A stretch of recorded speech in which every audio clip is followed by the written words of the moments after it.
On voit que notre couche de terrain, elle vient d'apparaître ici. Puis en passant ici, l'ordre qui sont apparus, c'est important. C'est comme des papiers empilés un par-dessus l'autre. Fait que en dessous complètement, on a la couche de satellite. Puis par-dessus, on va avoir la couche de terrain. Fait que lorsque je vais aller dessiner quelque chose dans ma couche de terrain, ben ça va aller par-dessus la couche de satellite. Fait que s'il était en dessous, ben le satellite serait sur le dessus, puis terrain en dessous, fait que je verrais jamais mon terrain. Fait que on la remet sur le dessus.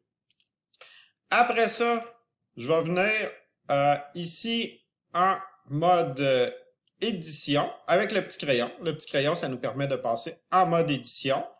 Et là, je vais pouvoir ajouter ici un polygone.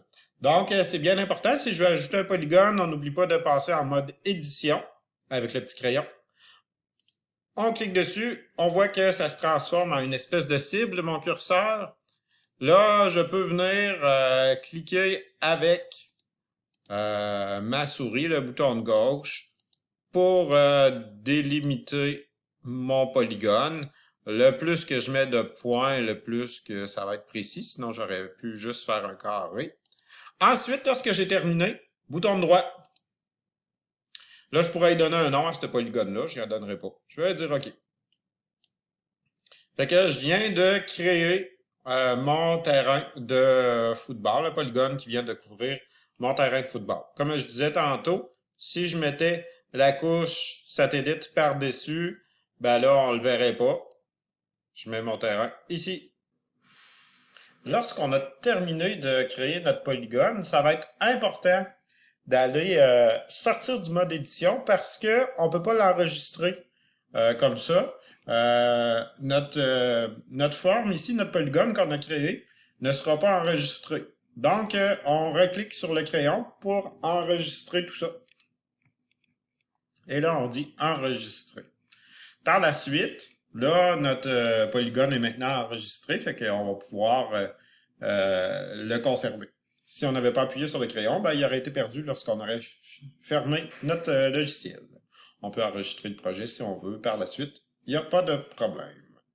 Par la suite, là, on va pouvoir... là, on aimerait ça quand même voir notre terrain de football en dessous. Fait que si jamais on veut modifier les propriétés de notre polygone, bouton droit sur la couche terrain, on va cliquer sur propriété, ici.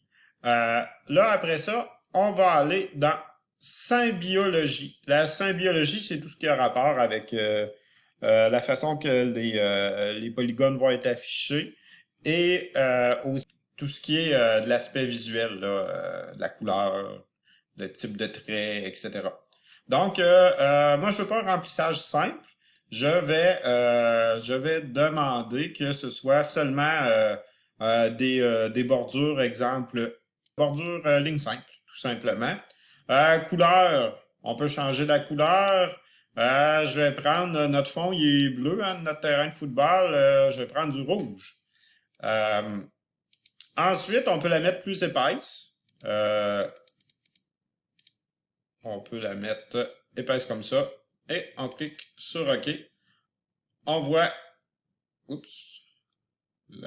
Pourquoi la couleur ne s'est pas changée. On va aller voir pourquoi la couleur ne s'est pas changée. Propriété.